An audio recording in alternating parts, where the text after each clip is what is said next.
Quem esteve aqui no culto da manhã? Alguns irmãos tiveram, então nós vamos dar continuidade à palavra que foi liberada pela vida do nosso pastor. Eu vou até citar alguns textos iguais ao que ele liberou para o nosso coração. É aquilo que o Senhor vem falando comigo já há alguns dias. E eu queria te convidar, se você trouxe papel e caneta, o Senhor vai falar com você de uma forma bem específica. E se você não trouxe, mas à medida que o Espírito Santo falar ao seu coração, pega o seu celular e anota aquilo que o Espírito Santo falar ao seu coração, não somente as palavras que eu falar, mas aquilo que o Senhor for falando ao seu coração. Vai anotando, porque vai fazer muito sentido para você ao longo da semana, ao longo do mês, e talvez até em alguns outros momentos. E essa palavra de hoje, irmãos, ela tem um tema, vencendo nos dias difíceis. Nem é contemporâneo, né? A gente nem passa por dias difíceis. Quem aqui passa por momentos e por situações difíceis? A gente passa por momentos difíceis. Na família, irmãos, tem dificuldade? No trabalho tem dificuldade, será? Hã? No ministério, na vida espiritual, na vida emocional, a gente passa por dificuldades. O brasileiro, então, nem se fala. Quando eu olho para a minha realidade, irmãos, olha, eu vou dar só um exemplo aqui bem rápido. No dia 5, eu pago a conta de gás. No dia 10, eu pago o IPTU. No dia 13, eu pago um cartão de crédito. No dia 19, a conta de luz. No dia 25, outro cartão de crédito. No dia 26, é a internet. No dia 30, é o meu apartamento. No dia 1º do mês seguinte, é outro cartão de crédito. Assim é a vida do brasileiro. Aí nós dizimamos ao Senhor, amém, glória a Deus, não podemos esquecer de nada disso. Nós temos que lembrar o aniversário de casamento, o aniversário de namoro, o aniversário dos filhos, o aniversário dos amigos, dos irmãos da célula. No trabalho, a gente tem que acompanhar quanto está o preço do minério de ferro, do carvão, da onça Troy, do ródio, da platina, do paládio. A gente tem que saber se o nosso time de trabalho está bem, se está todo mundo feliz, satisfeito, engajado, motivado. A gente tem que saber se a família está bem. A gente tem que saber se os filhos estão felizes. Eu vou chegar na minha casa hoje, vou fazer lição de casa com a minha filha, que tem um trabalho para entregar amanhã. A gente tem que saber cada nota da escola como que está. Não é assim? A gente tem que saber da área aqui da igreja, dos ministérios, como estão os ministérios, as células, acompanhar as áreas. E assim é a nossa vida. E no meio de tudo isso, a gente esquece de uma coisa, a gente esquece somente de uma situação. Esqueci o meu aniversário de casamento. Nós estamos pegos, não é? E se a gente descuida de alguma situação dos filhos, da família, a gente tem que se preocupar com cada coisa. E a Bíblia diz em João 16, capítulo 33, se você ler na sua Bíblia, Jesus está falando, eu tenho-vos dito estas coisas para que em mim tenhas paz. No mundo tereis aflição, mas tens de bom ânimo, porque eu venci o mundo. Também é uma promessa para as nossas vidas, que no mundo sim nós teremos aflições. Nós não podemos esquecer nenhuma das nossas responsabilidades. Eu não falei aqui, mas a gente tem que cuidar da nossa saúde, a gente tem que se alimentar bem, a gente tem que dormir bem, a gente tem que fazer exercício físico. A gente tem que ler a Bíblia, a gente precisa orar, a gente precisa meditar na palavra, a gente precisa preparar a ministração, cuidar do curso Siga-me, do Maturidade Cristã, e continuar acompanhando a vida da igreja. E no meio de tudo isso, vem ataques, vem situações contra a nossa vida, que a gente não imagina. E obviamente que no meio de tudo isso, sobre todas estas áreas, sobre todos esses pratinhos que a gente vai equilibrando, nenhum desses pratinhos pode cair, porque se um desses pratinhos cair, você vai ser cobrado. Se um desses pratinhos cair na sua vida, você vai ser cobrado. Se você não cuida da sua saúde, ou isso, ou aquilo. Então, mais do que nunca, existe uma palavra que faz sentido para a nossa vida, e essa palavra ela se chama resiliência. Quando Jesus diz, no mundo tereis aflição, mas tende bom ânimo, porque eu venci no mundo, Ele está nos ensinando a ter resiliência. A resiliência é a capacidade, a propriedade dos materiais, da matéria, de mesmo depois de pressão voltar à sua forma original. Você vai ser pressionado de um lado, você vai ser pressionado do outro. E como com todas essas coisas, não perder a alegria, não perder a fé, não abandonar as minhas convicções, mesmo depois de lutar muito em algumas áreas e não ver uma resposta, e não ver uma saída. Então essa palavrinha resiliência, a palavra que lá em 1 Coríntios 15, 58, o apóstolo Paulo vai falar. O que ele fala lá em Coríntios, capítulo 15, 58? Sede firmes e constantes, sempre abundantes na obra, sabendo que o vosso trabalho não é vão no Senhor. Não importa o cenário, não importa como está o mundo, não importa se vai ter guerra, se não vai ter guerra, não importa se estão falando de tarifas, se não estão falando de tarifas, seja lá o que está acontecendo no mundo, o que o Senhor diz é: sede firmes e inabaláveis. E como nós podemos ser inabaláveis diante de todos esses contextos, guardar o nosso coração, para guardar nossa casa, para guardar nossa família, para saber que a nossa esposa está feliz, para saber que os nossos filhos estão felizes, para saber que a obra de Deus está prosperando, está avançando, está sendo abençoada. E é sobre isso que eu quero falar nesta noite, o desafio de viver a vida cristã nos dias maus, nos dias difíceis. O desafio de viver a vida cristã, porque no meio desse processo, irmãos, nós passamos por frustrações. Ismael, mas você não é crente, você não ora, você não pede a Deus, você não jejua, você não ministra, sim, e ainda assim passa por injustiça, sim, e ainda assim passa por calúnia, sim, e ainda assim fica doente, sim. E sobre todas essas coisas, o Espírito Santo conserva no nosso coração a convicção de que nós somos mais do que vencedores. No último ano, eu e a minha casa, nós passamos por 2, 3 grandes frustrações de plano, de projeto, de expectativa, de situações que nós colocamos diante de Deus, e nós oramos, e nós buscamos, e a porta não se abriu. E ainda assim nós não fomos autorizados por Deus a abandonar o nosso lugar e a nossa posição e as nossas convicções, mas a palavra do Senhor para as nossas vidas é sobre isso que eu vou falar aqui hoje. Quando você estiver vivendo no silêncio do céu e você não tiver uma resposta na sua vida, é a hora de você dar uma resposta para o céu. Na hora que todas as portas se fecham, que tudo se esvazia, que você não vê saída, é a hora do posicionamento do seu coração, de você falar para o Senhor: Senhor, eis-me aqui, conta comigo. Eu vou continuar, eu não vou parar, eu não vou desistir, independente do cenário, independente das circunstâncias.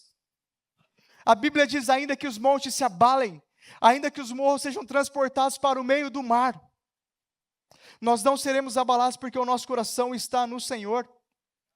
E a Bíblia mostra a história de vários homens e mulheres que eles foram resilientes.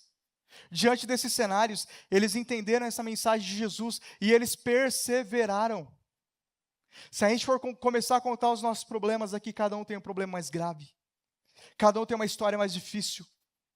Eu não gosto nem de falar que a minha vida é difícil, porque quando a gente começa a ouvir alguns irmãos, meu Deus, é cada história de vida que vem, que você fala: minha história de vida é fichinha.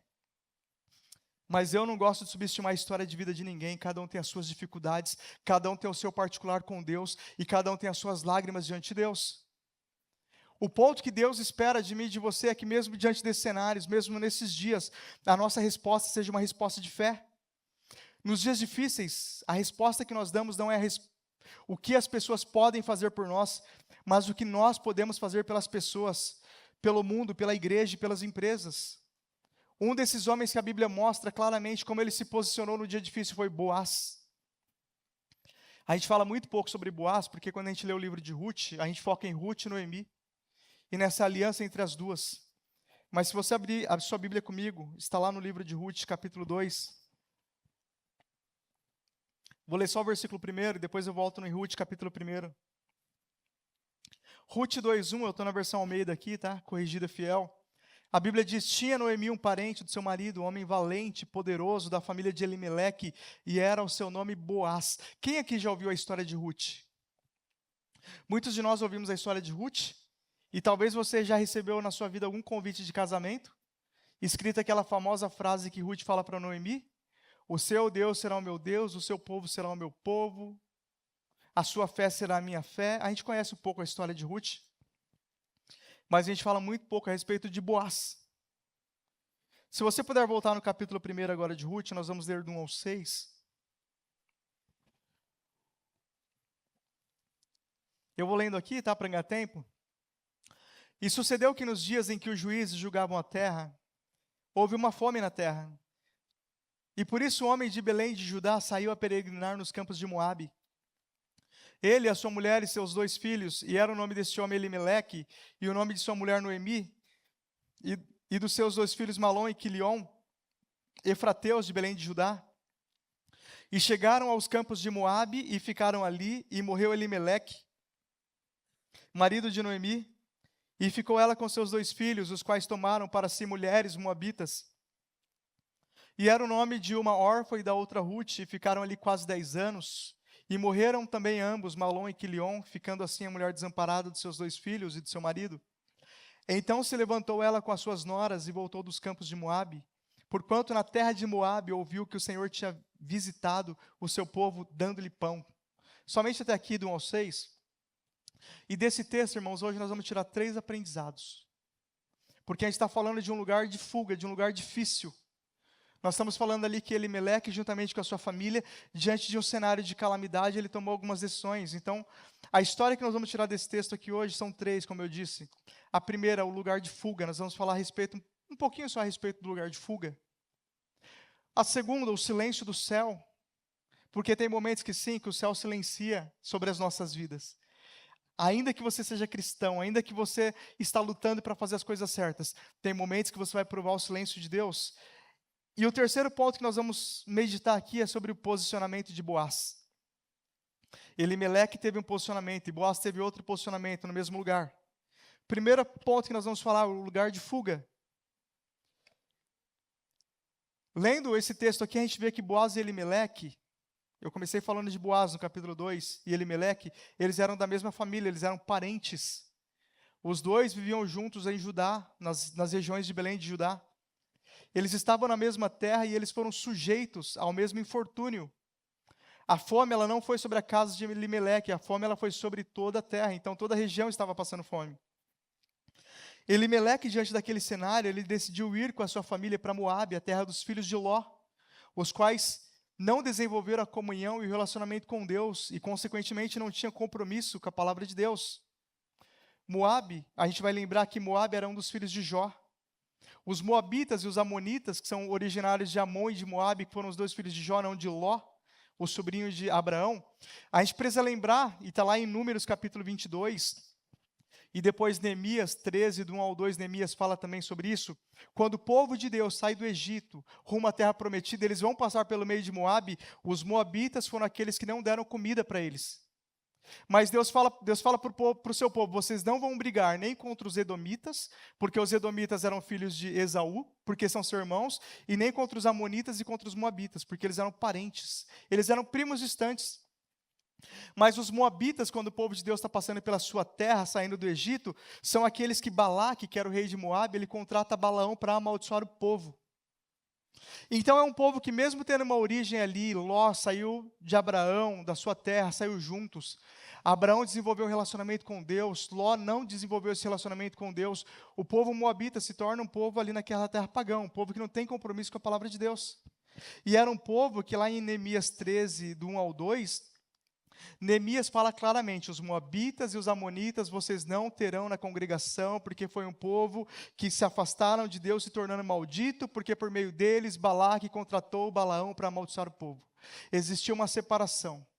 Moabe aqui nessa história representa um lugar que não está alinhado com a vontade de Deus. E Elimeleque, ele toma uma decisão como o homem natural tomaria, provavelmente uma decisão plausível, racional, na tentativa de proteger a sua família.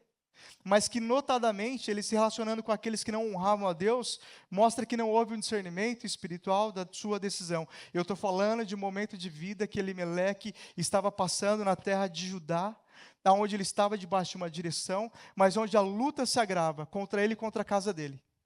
Aí vem tudo isso que eu estou falando aqui. Lembra que eu falei daquelas contas, daquela situação, tudo aquilo que a gente tem? Aí vem lá e a porta se fecha. Aí vem lá e o filho fica doente. Aí vem lá e alguma situação se agrava. Aí ele vem lá e vem uma calúnia contra a sua vida. Eu estou falando de um momento que Elimeleque falou, Senhor, para o mundo que eu quero descer. Eu não aguento mais luta em cima de luta, prova em cima de prova, trabalho em cima de trabalho, rotina em cima de rotina, e parece que a minha vida não anda. E nesse momento, foi o momento em que Elimeleque experimentou o silêncio de Deus e ele tomou uma decisão natural. Nesse momento, é o momento que a gente busca ir para um lugar de fuga, que talvez é até mesmo uma zona de conforto. Nesse momento, é o momento que a gente fala, olha, eu vou sair da minha posição, porque não está dando para me manter dessa maneira, não está dando para conservar a minha fé, eu não estou conseguindo nem ir para a igreja, porque eu não tenho nem o dinheiro da passagem, da condução, eu não tenho nem dinheiro para pôr gasolina no meu carro para ir para a igreja, de tão difícil, por que vai valer a pena eu continuar nessa posição, se eu preciso procurar no meu sofá aqui moedinha para comprar fralda para o meu filho, para minha filha? São os momentos da vida onde a gente pergunta se tem valido a pena a nossa busca, a nossa devoção, o nosso coração entregue nas mãos do Senhor, e nesse momento sim, nós somos tentados a buscar um lugar de fuga, que como eu disse, às vezes está em uma decisão racional, plausível. Não foi Deus que falou para Elimeleque, como falou para Abraão, pega a sua família, sai da sua terra, do meio da sua parentela, e vai para uma terra que eu te mostrarei. Ele olhou o cenário e ele falou, olha, o melhor que tem para a minha vida é ir para Moabe. Mas Elimeleque, Deus não está em Moabe, Deus não mandou você ir para Moabe. Olha, mas não importa, nesse momento eu vou pegar minha família, os meus filhos, e eu vou para Moabe, que é a minha única esperança. Essa foi a decisão de Elimeleque naquele lugar. Talvez uma decisão humanamente falando correta. Talvez a decisão naquele momento ali, eu vou sair do país, eu vou tentar outra coisa para a minha vida, eu vou sair da minha célula, eu vou abandonar minha família, a minha esposa, os meus filhos, porque dessa forma não está dando mais. E nós nem paramos nesses momentos para ponderar se isso está debaixo de uma direção do céu para a nossa vida. E é a partir daí que a situação ela começa a se agravar sobre as nossas vidas. Quantos de nós, um dia que estava passando por um momento ruim no nosso trabalho, a gente nem perguntou para Deus se era vontade dele ou não, a gente vou pedir as contas. Eu vou para um lugar de fuga, qualquer coisa é melhor do que isso aqui. Ou talvez nós oramos, buscamos em Deus uma resposta, o Senhor não respondeu no tempo que a gente esperava, no tempo que a gente queria, da forma que a gente queria, e a gente abandonou a nossa posição sobre aquela situação, tomamos uma decisão por nós mesmos. Hoje de manhã o pastor liberou uma frase que nós vamos orar no final sobre ela. Nós vamos orar no final sobre essa frase que vale a pena você anotar. Eu anotei aqui no meu celular também essa frase, que eu vou repetir.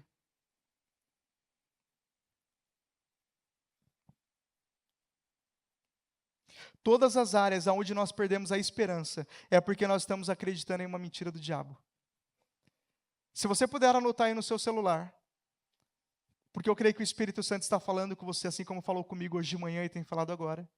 Todas as áreas onde você tem perdido a esperança, e tem achado que talvez o lugar de fuga é melhor, é porque nós temos acreditado em uma mentira, que não vai dar certo, que Deus não tem o melhor, que Ele não vai fazer, que a cura não vai vir. E continuando aqui, essa decisão foi uma decisão pessoal em um momento difícil. E se nós pensamos 10 vezes antes de tomar uma decisão em um dia bom, nós precisamos pensar 1000 vezes antes de tomar uma decisão em um dia mau. A gente tem que tomar muito cuidado nas decisões que nós tomamos quando as coisas estão difíceis, diante do cenário difícil. Porque as pressões, lembra que eu falei da resiliência? As pressões nos levam a gente sair da nossa posição e sair do lugar que Deus tem nos colocado. Essa história de Elimeleque, ela também nos mostra que Deus fecha algumas portas na nossa vida, porque são portas de fuga e não portas de escape. Nem toda porta aberta na nossa vida é vitória, e nem toda porta fechada é derrota. Nem toda porta aberta vem de Deus, e muitas portas fechadas são livramentos, pelo tanto que Deus nos ama. Existem portas que a gente bate, não abre. Porque Deus sabe que para nós seria lugar de fuga. E não lugar de ficar e vencer e lutar e enfrentar. O lugar de fuga, ele nos impede de enxergar a verdade e, consequentemente, lutar por uma transformação. E às vezes esse lugar de fuga, ele está dentro de nós. Quando a gente se reclui em um ato de autocancelamento e nos anulamos para as promessas de Deus. O profeta Elias, ele foi para um lugar de fuga, que foi uma caverna. Ele falou, para mim não dá mais. Eu não vou continuar orando por avivamento. Eu não vou continuar trabalhando pela transformação. Eu não vou continuar trabalhando pela salvação da minha família, da minha casa, porque eu oro e eu não vejo uma resposta.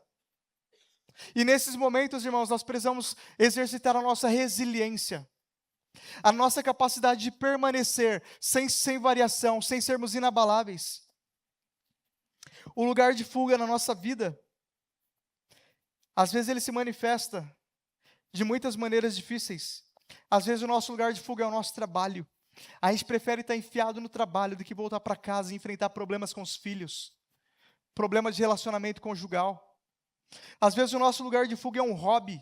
Eu prefiro acordar cedo no sábado e passar o dia inteiro indo surfar, andar de moto, correr, fazer qualquer coisa do que estar com a minha família, do que enfrentar a realidade que eu estou enfrentando dentro da minha casa. Essa é a fuga. Às vezes o lugar de fuga é o dinheiro. As pessoas que se metem a ganhar dinheiro também o dia inteiro e faz de tudo para não enfrentar realidades da sua vida. Às vezes o nosso lugar de fuga é somente uma omissão. Tem pessoas que têm medo de passar no médico para não descobrir que tem alguma coisa e sabe que precisa fazer exames e prefere ir fugindo e fugindo e fugindo do que enfrentar as situações e vencer. O problema do lugar de fuga é que enquanto a gente foge, o Senhor não provoca o milagre. Porque Ele provoca o milagre na hora que nós trazemos a luz para as situações, enxergamos as situações, passamos um pente fino na situação e falamos: Senhor, está toda aqui a minha calamidade. Entra nessa causa. E aí nós abrimos espaço para o milagre de Deus na nossa vida. Tem pessoas que continuam lutando na vida financeira porque tem medo de colocar suas contas no papel, porque tem medo do quão grande vai ser aquele papel, aquela capivara que não vai ter fim, e é melhor nem saber. É melhor a gente nem falar disso, não, muda a página, vira a página, mas como que está a situação? Não, a gente não fala disso. Enquanto a gente não traz luz para as situações, nós estamos impedindo o nosso milagre. Todas as áreas onde nós perdemos a esperança, nós temos acreditado numa mentira. Amém? Mas quando a gente enfrenta e traz luz, Deus começa a mover. O remédio para os dias difíceis, o Senhor tem colocado no meu coração. Os remédios para os dias difíceis não consistem em ir para um lugar de fuga. Consiste em encarar a realidade e buscar em Deus uma resposta. Se você tem passado por alguma área na sua vida difícil, o remédio para isso não é buscar fuga em nada. Nenhum vício, nenhum hábito de pecado. E talvez se você já entrou nesse lugar de fuga, nessa situação, o Senhor hoje, Ele quer operar na sua vida. E no encontro Vida Vitoriosa, Ele pode operar ainda mais. O lugar de fuga para a sua calamidade, a resposta não é fugir das situações. A resposta é colocar diante de Deus e mostrar para Ele o cenário e deixar que Ele trabalhe em você e através de você. Muitas vezes o nosso lugar é exatamente o lugar de onde muitas pessoas estão fugindo. Talvez o país que ninguém quer mais, talvez o trabalho que ninguém quer mais, talvez a família que ninguém quer mais, talvez o lugar da sua vitória, assim como foi na vida de Boaz. O lugar da vitória dele foi exatamente em Belém de Judá, aonde quem podia estava fugindo. Não sei se Deus fechou as portas na vida de Boaz, eu sei que ele não teve a chance de fugir, ele teve que ficar e enfrentar as situações. E esse é o primeiro passo para a gente vencer qualquer dificuldade, é ficar e enfrentar a situação. O Senhor, Ele não nos deu espírito de temor e nem de covardia. Ele nos deu espírito de poder e de ousadia e de ponderação. Para a gente olhar os problemas cara a cara, face a face e falar no nome do Senhor dos Exércitos. Nós vamos enfrentar e vamos vencer todas as situações e todos os cenários. O Senhor não nos chamou para fugir das situações. Tem portas que Deus fecha e vai continuar fechando na nossa vida porque são portas de fuga e não de escape. Enquanto a gente não enfrenta, a gente não provoca o milagre. Além da porta de fuga, esse texto ele nos mostra a respeito do silêncio do céu. Tem momentos que nós passamos por silêncio de Deus. E geralmente são nesses dias, irmãos, que nós mais precisamos que o céu fique em silêncio sobre as nossas vidas. E diante do silêncio, o sentimento é de desamparo. Deus não conhece a minha situação, Deus não está vendo a minha história, Deus não está vendo as minhas orações, Deus não sabe o que eu tenho pedido, Deus não sabe o que eu tenho deixado de pedir. Às vezes esse é o sentimento nesses dias. E nesses dias nós não temos uma resposta para ver se vamos para Moabe ou se ficamos em Belém. E são realmente nesses dias que muitos decidem por Moabe, porque Moabe era uma planície fértil, próxima ao Mar Morto, Moabe era uma terra fértil. E nesses dias, os lugares, as terras férteis, a gente não olha se tem a presença, se não tem. A gente não olha se é uma quebra de princípio ou se não é. A gente não olha se é pecado ou se não é. A gente olha se é algo humanamente confortável ou não. Uma terra fértil, mas que não tinha comunhão com Deus. O dia do silêncio do céu não é o dia do nosso fracasso, é o prenúncio da nossa vitória. O dia que Deus se cala na minha e na sua vida, e você sabe que você está no centro da vontade dEle, é o dia que Ele está falando, agora é a hora da prova, eu te ensinei, agora eu quero ver a resposta que você vai dar. Porque diante da resposta que você vai dar, você vai ser promovido para o próximo step da sua vida. Quando você fez o ginásio, o ensino médio, colegial, qualquer coisa, a sua promoção, o seu diploma, você foi diplomado depois que você fez a prova. Quando você entrou para a faculdade, fez o vestibular, você foi diplomado depois que fez a prova. E talvez ali foi o momento mais difícil. Naquele momento o professor não estava lá, o pai não estava lá, a mãe não estava lá, era você e o material. O seu pastor não estava lá, o seu líder não estava lá.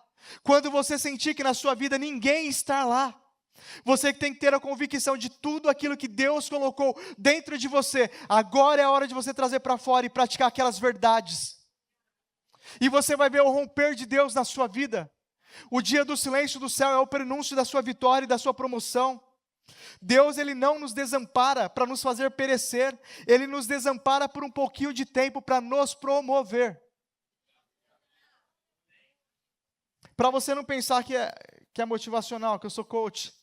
1 Samuel capítulo 13, dos versículos 8 ao 14. Eu não vou ler aqui, mas você pode ler na sua casa. A Bíblia diz que o povo estava ali, o povo de Israel, estava debaixo da liderança de Saul, prestes a enfrentar uma batalha, e Saul estava esperando Samuel, que estava vindo. Eles estavam em Gilgal, e Samuel ia vir para sacrificar, e só o sacerdote poderia sacrificar, mas Samuel demorou alguns dias mais do que o combinado, e porque Samuel demorou mais do que Saul estava esperando, Saul viu o exército começou a se dispersar, as pessoas começaram a se despertar. Saul foi lá, e ele mesmo sacrificou ao Senhor, aonde ele não podia. Olha o que está escrito ali, vamos ler, irmãos, eu vou ler com você, eu não ia ler, mas eu vou ler. 1 Samuel, capítulo 13, os versículos do 8 ao 14. Se vocês puderem pôr aqui na tela.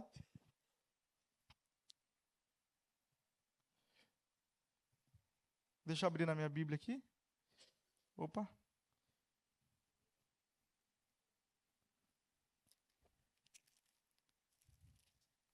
Primeiro Samuel, capítulo 13, do 8 ao 14. Ele esperou 7 dias. O prazo estabelecido por Samuel. Samuel deu prazo. Samuel falou, em 7 dias eu venho, tá? Mas ele não chegou. Aqui tem Salmos 8. Um pouquinho antes. Isso, ali, 13, né? Do 8 ao 14. Ele esperou 7 dias. O prazo estabelecido por Samuel, mas este não chegou a Gilgal, e os soldados de Saul começaram a se dispersar. E ele ordenou, tragam-me o holocausto e o sacrifício de comunhão. Saul então ofereceu o holocausto. Quando terminou de oferecê-lo, Samuel chegou e Saul foi saudá-lo. E perguntou a Samuel, o que você fez? E Saul respondeu, quando eu vi que os soldados estavam se dispersando e que não tinha chegado no prazo estabelecido e que os filisteus estavam reunidos em Miquimás, pensei, agora os filisteus me atacarão em Gilgal e eu não busquei o Senhor, por isso senti-me obrigado a oferecer o sacrifício, o holocausto. Olha a consequência. Disse Samuel, você agiu como tolo, desobedecendo ao mandamento que o Senhor, o seu Deus, deu a você. Se tivesse obedecido, ele teria estabelecido para sempre o seu reinado sobre Israel. Se Saul tivesse esperado no tempo de Deus, como o salmista Davi falava, esperei com paciência no Senhor, e ele se inclinou para mim e ouviu o meu clamor e tirou-me de um largo de lama e de lodo. Se Saul tivesse esperado no tempo do Senhor, o que tinha acontecido ali, Deus teria confirmado o reino dele para sempre. Essa é a consequência quando nós esperamos o tempo do Senhor. E aí, continuando aqui, mas agora o seu reinado não permanecerá. O Senhor procurou um homem segundo o seu coração e o designou líder do seu povo, pois você não obedeceu ao mandamento do Senhor. Olha, se está demorando na sua vida, permanece na sua posição mais um pouquinho. Continua fazendo a coisa certa um pouquinho mais e você vai ver a resposta de Deus.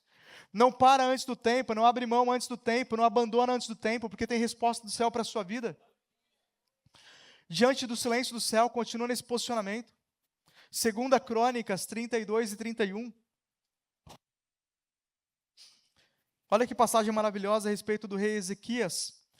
32, 2 Crônicas 32, capítulo 32, versículo 31, a Bíblia diz, contudo, no tocante aos embaixadores dos príncipes da Babilônia, que foram enviados a ele, a perguntarem acerca do prodígio que se fez naquela terra, Deus o desamparou. Deus fez o que com ele, irmãos? para prová-lo, para saber tudo o que havia no seu coração. Existe uma história na vida do rei Ezequias que Deus desamparou, e essa história está lá em 2 Reis, capítulo 20. A gente não precisa ler aqui, mas o cronista está falando de 2 Reis, capítulo 20. Nós conhecemos a história, o coração do rei Ezequias se enche de orgulho, e por conta disso ele fica doente. Mas ele se humilha, vai falar com o profeta Isaías, o profeta ora por ele, e Deus alonga os anos de vida dele. Ele se humilhou diante de Deus, ele mudou o seu posicionamento. Agora Deus queria prová-lo, para ver se o posicionamento dele tinha mudado. Os embaixadores da Babilônia vêm para visitá-lo. E aí ele, no mesmo gesto de orgulho, vai mostrar tudo o que ele tinha. Os tesouros, os palácios, todas as situações. Em clara desobediência à orientação de Deus, ou ainda que não teve uma orientação de Deus, mas em clara desobediência ali, ao que ele tinha proposto, em continuar sendo humilde, e por conta disso Deus entrega o reino de Israel para os reis da Babilônia. O que essa história nos ensina? Que Deus deixou ele decidir por si só, para saber qual caminho ele tomaria. Em momentos de silêncio do céu sobre as nossas vidas, são momentos que Deus deixa a gente decidir por nós mesmos, se nós vamos perseverar na palavra, se a gente vai continuar acreditando, se a gente vai falar aquilo que a gente fala na igreja, se a gente vai fazer aquilo que a gente fala no púlpito, ou na célula, ou nos dias bons. Porque nos dias bons, irmãos, a gente promete mundos e fundos. Porque nos dias bons a gente está firme com Deus. Então Deus permite que nós passemos por alguns dias maus na nossa história. Assim como Jó passou por alguns dias maus na história dele. Mas depois que ele venceu os dias maus, a história dele foi melhor do que no começo. E Deus deu tudo em dobro para a vida dele. Por isso Jesus disse, como nós começamos a lendo aqui: no mundo tereis aflição, mas tem de bom ânimo, porque eu venci o mundo. E assim como ele venceu, nós também venceremos nele. E com isso nós entendemos, quando o céu não te responde, é porque é hora de você dar uma resposta para o céu. Você tem vivido um silêncio na sua vida no meio de Moabe. Você tem vivido um silêncio no meio de uma sequidão, no meio de uma terra seca, no meio de uma estação da sua vida que as coisas não estão avançando. É hora de você dar uma resposta para o céu. É hora de você dizer ao Senhor: Senhor, eis-me aqui, conta comigo. Agora não é o que as pessoas vão fazer por mim, é o que eu vou fazer por alguém. Se eu não estou ouvindo nada, agora é a minha vez de ser alguém na vida de alguém. Moabe não é o meu lugar.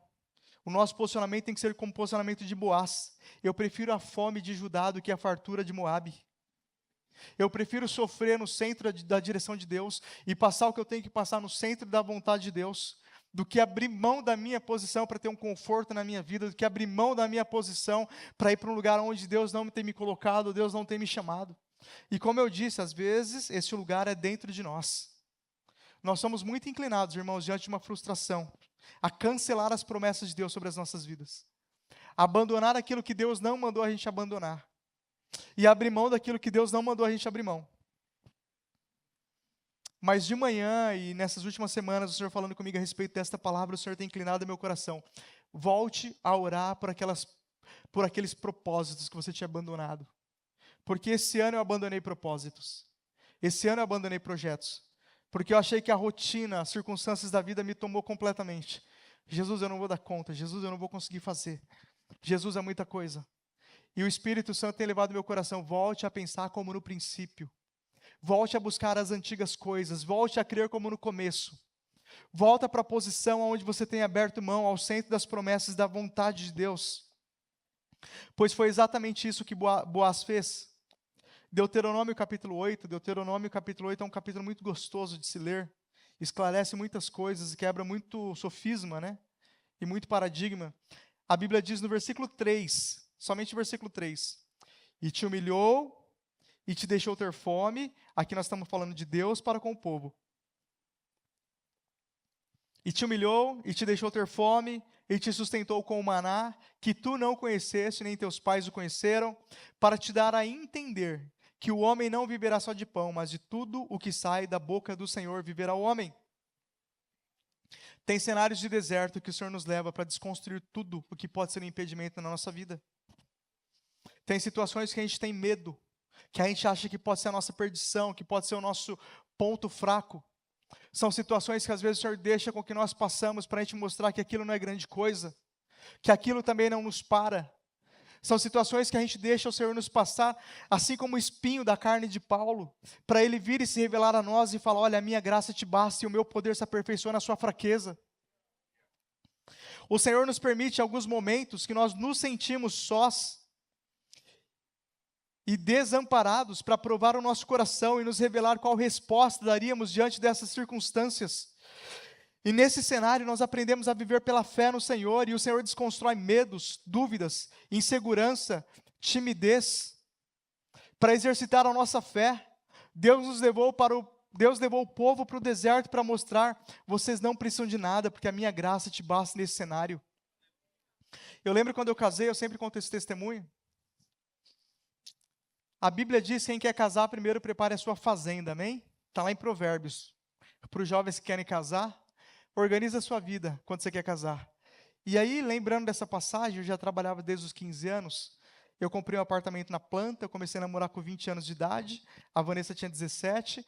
Nós fomos namorados únicos uns dos outros, e a única pessoa na vida um do outro.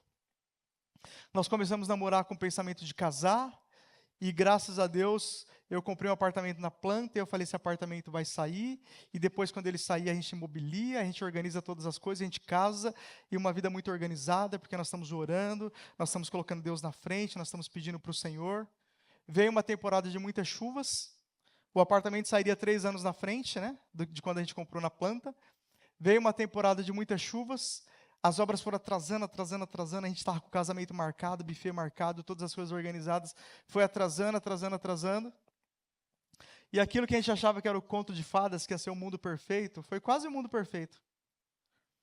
Mas a gente achava que ia entrar num apartamento novo, pronto, imobiliado, a gente comprou os móveis também planejados, então o apartamento ia sair, a gente ia colocar os móveis, achava que ia ser tudo daquele jeito como a gente planejou, maravilhoso. Saiu a data do casamento chegou e o apartamento foi ficar pronto 1 ano depois. Então, quando nós casamos, ao invés de mudar para um apartamento maravilhoso que a gente sonhou, que a gente orou, que a gente pediu para Deus, a gente alugou um quarto e cozinha para a gente morar, peguei o fogão emprestado da minha irmã junto com o botijão de gás, ganhei a cama, se eu não me engano, do Israel, nos deu uma cama, comprei a geladeira, comprei um armarinho de 2, 3 portas das Casas Bahia, provisório, peguei uma mesinha de plástico da nossa locatária, da pessoa que alugava, aliás, a casa para nós, deu uma mesinha redonda, quase desse tamanho, acho que essa aqui era até maior.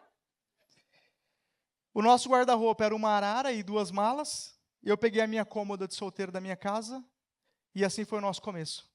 E Deus desconstruiu na nossa mente uma coisa que eu achava que era extremamente necessária, que eu falava: não, tem que ter casa, tem que ter isso, tem que ter aquilo para casar, não tivemos nada disso. E eu falei: Jesus, se eu soubesse que era um fogão emprestado e um armário das Casas Bahia, eu tinha casado antes. A vida era mais fácil, esperei 6 anos. Existem cenários que o Senhor nos leva para desconstruir muita coisa na nossa mente, no nosso coração, para Ele mostrar que a graça dEle nos basta e que o poder dEle se aperfeiçoa na nossa fraqueza. O poder dEle se aperfeiçoa na nossa fraqueza. Ele também está no meio da tempestade, Ele também está no meio das portas fechadas.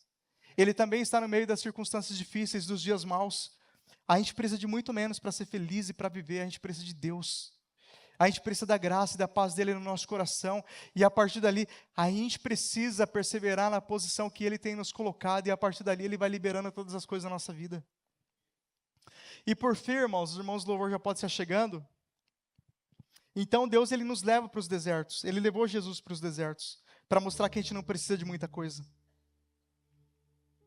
E por último, como eu falei, o lugar de fuga, o silêncio do céu e, por último, o posicionamento de Boaz. Boaz, ele estava junto com Elimeleque em Judá, certo? Ele estava junto naquela terra de fome. Enquanto Elimeleque foi para Moabe, eu não sei se ele decidiu ou se foi a única condição, mas ele teve que ficar. Eu não sei se ele queria ficar ou se Deus fechou as portas, mas ele teve que ficar e enfrentar todos os problemas e resolver cada um deles. E depois que ele resolveu todos os problemas, nós vamos lá em Ruth, capítulo 2, versículo 1, que nós lemos aqui. Se puder pôr na tela ali, Ruth, capítulo 2, versículo 1, que nós já lemos, que nós começamos lendo.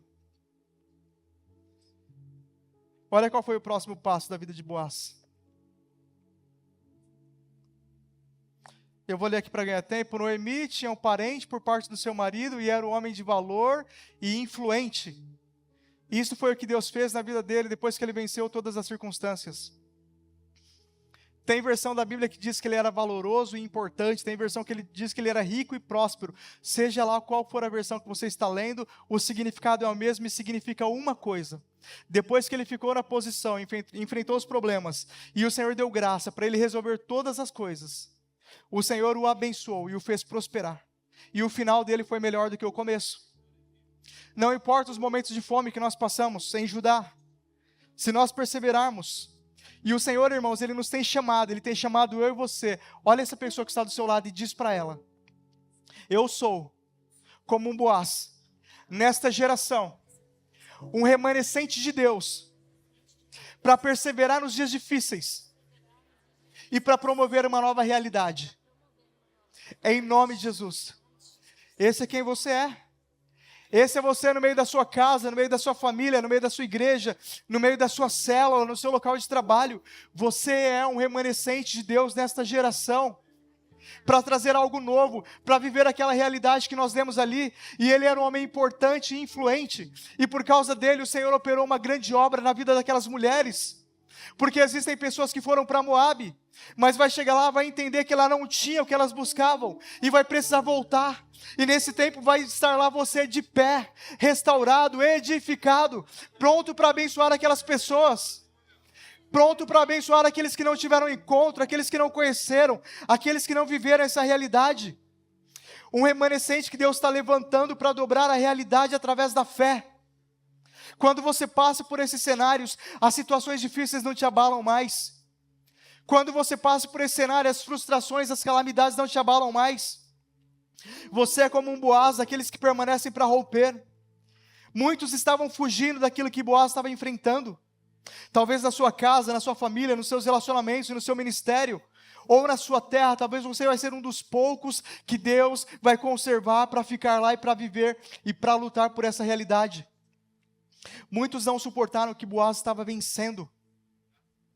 Muitas pessoas fugiram daquilo que você tem que enfrentar. Existe um dado muito interessante que muitos pais fogem de casa, saem das suas casas quando os filhos nascem e descobrem que tem algum problema, alguma doença. Talvez você mãe, talvez você pai, teve que enfrentar uma situação, ou tem enfrentado uma situação onde muitas pessoas fugiram e decidiram virar as costas, e foi melhor não enxergar a realidade. É igual aquele avestruz que coloca a cabeça num buraco porque não quer saber como está o mundo.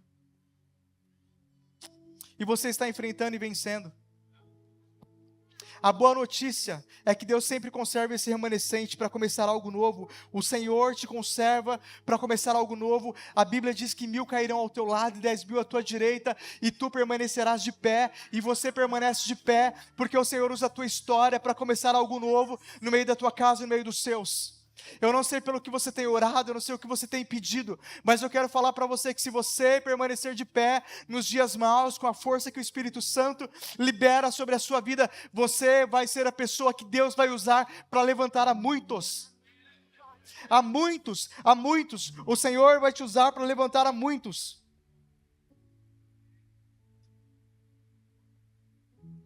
A nossa oração, o nosso posicionamento é o que vai provocar esse milagre.